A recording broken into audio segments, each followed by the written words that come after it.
alunos! Bem-vindos ao Contraturno Digital. Eu sou a professora Yara Graça, a professora de Química que vai acompanhar vocês na aula de hoje. Essa é a nossa 7ª aula do Contraturno, é a primeira aula de Química. Nós vamos falar das pilhas. Além de falar da pilha, a gente também vai reforçar um pouco os conceitos de eletroquímica e de baterias. A gente sabe, né, que esses dispositivos são muito utilizados no nosso cotidiano. E um exemplo desse dispositivo é o drone. Os drones são aeronaves não tripuladas que são comandadas por seres humanos à distância. Além das suas aplicações militares, eles são muito utilizados na segurança e também para gerar imagens em grandes eventos. Mas foi difícil colocar os drones para voar, gente, porque eles não tinham muito autonomia. Foi necessário desenvolver novas pilhas e baterias.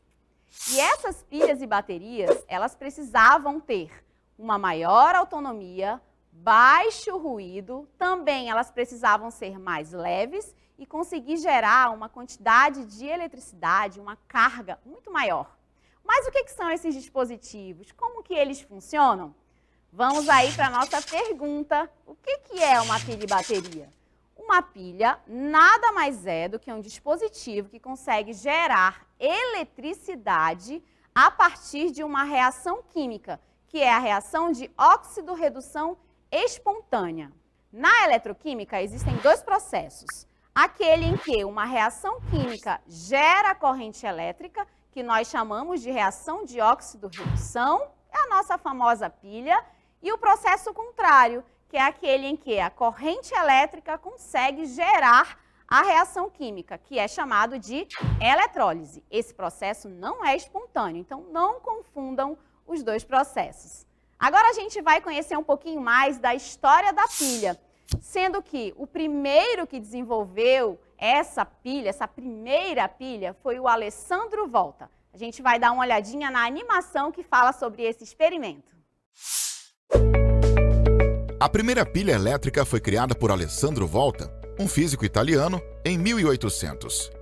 Consistia em discos intercalados por dois metais diferentes. Primeiro um disco de prata, sobreposto por um disco de zinco, e mais um terceiro disco de papelão embebido em uma solução salmoura. Essa sequência se repete até formar uma coluna alta. Ao final, são ligados fios condutores em cada extremidade da pilha. Essa invenção foi denominada pilha de volta ou pilha voltaica, em homenagem ao seu criador.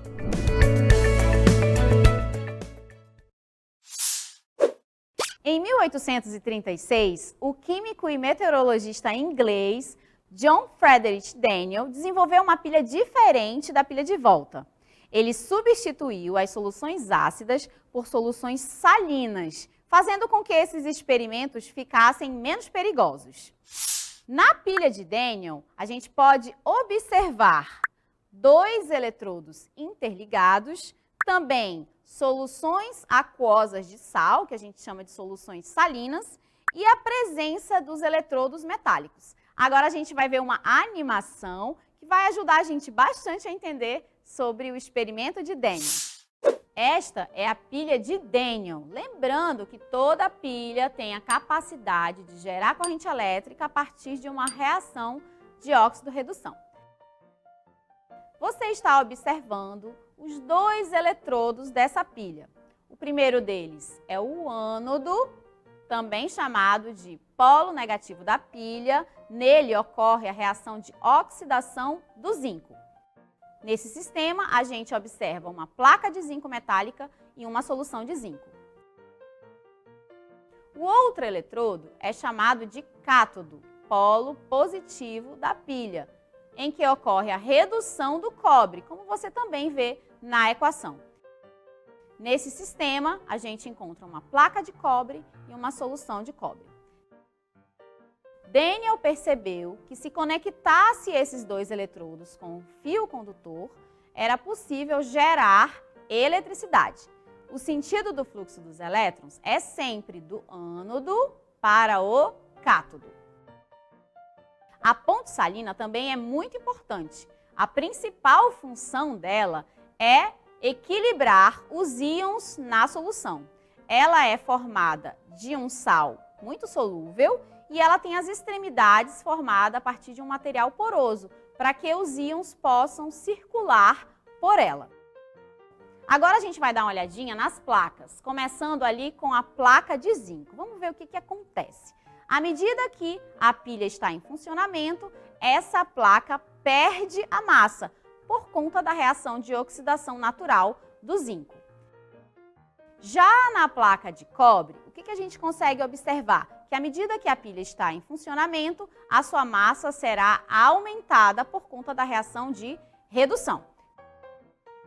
Como você vê agora na imagem, no comparativo entre as duas placas. O zinco tem a sua massa reduzida e o cobre tem a sua massa aumentada. Então, gente, essa daí é a pilha de Daniell. Agora a gente vai observar como vai ficar a equação global para essa pilha, lembrando que ocorre sempre uma reação de oxidação do zinco e uma reação de redução do cobre. E você, acha que se uma pilha ficar na geladeira, ela volta a funcionar? Vamos pensar sobre isso?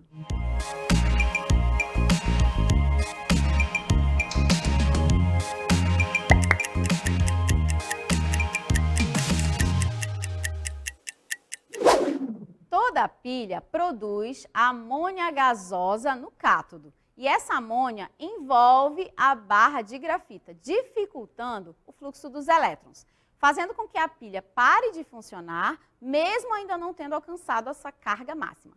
Quando a gente coloca a pilha na geladeira, a gente diminui a temperatura do sistema, vai favorecer a solubilidade dessa amônia na pasta interna. E aí o fluxo dos elétrons volta a acontecer. E por incrível que pareça, a pilha vai voltar a funcionar, mas isso não é definitivo.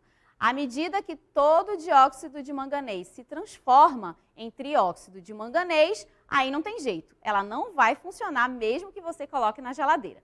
Se você está querendo testar isso aí na sua casa, faz o seguinte: não coloca a pilha direto na geladeira assim que tirar do equipamento e também não coloca no equipamento assim que tirar da geladeira. Ela sempre vai ter que estar na temperatura ambiente. Faz o teste aí e depois me conta.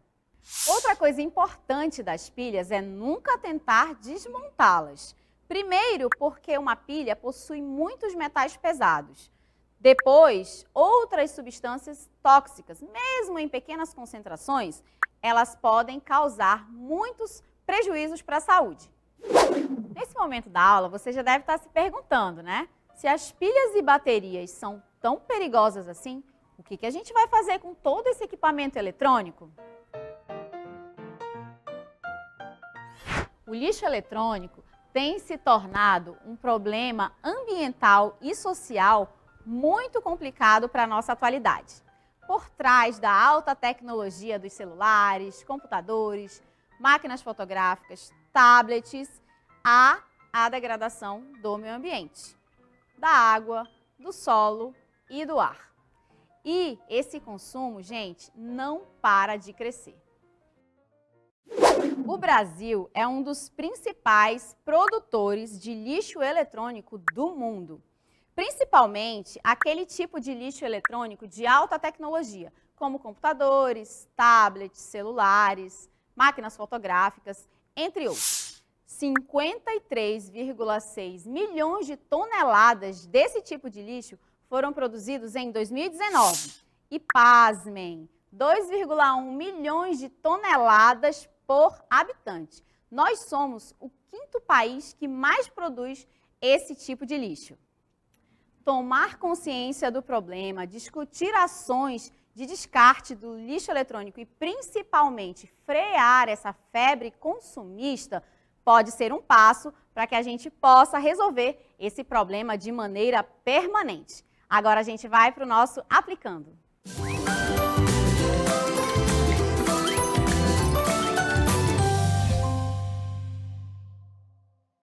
Agora vamos para a primeira questão do nosso Aplicando. Considere as seguintes afirmações a respeito da pilha de Daniell.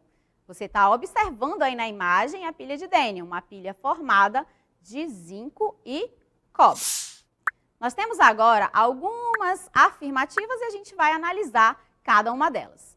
No ânodo ocorre redução dos íons na solução? Não, no ânodo ocorre a oxidação. Então, ocorre o processo de oxidação.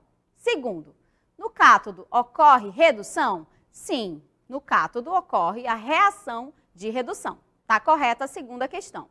Terceiro, a passagem de elétrons no circuito externo ocorre sempre do cátodo em direção ao ânodo? Não, ocorre no sentido contrário, sempre do ânodo para o cátodo. E o último, o cátodo sofre uma redução de massa? Não, a gente viu lá no esquema da pilha que quando está em funcionamento, ocorre sempre um aumento da massa do cátodo, no caso do cobre. Bora analisar aí qual é a questão correta? Marque a alternativa que indica os itens que são corretos. E a gente viu ali na nossa análise que o item correto para essa questão é a letra B. Agora a gente vai para as considerações finais. Na aula de hoje nós falamos sobre as pilhas, as baterias, também tratamos do seu funcionamento, algumas curiosidades, também conversamos sobre a questão do descarte desses produtos eletrônicos e o funcionamento da pilha de Daniell. Observe só que a pilha de Daniell é formada por dois eletrodos. O eletrodo negativo, que é o ânodo, onde ocorre a reação de oxidação, o eletrodo positivo, que é o cátodo, onde ocorre a reação de redução. Lembrando que toda pilha é um dispositivo que consegue gerar corrente elétrica a partir de uma reação de óxido-redução. Espero que vocês tenham gostado da aula de hoje. Até uma próxima oportunidade. Tchau, tchau!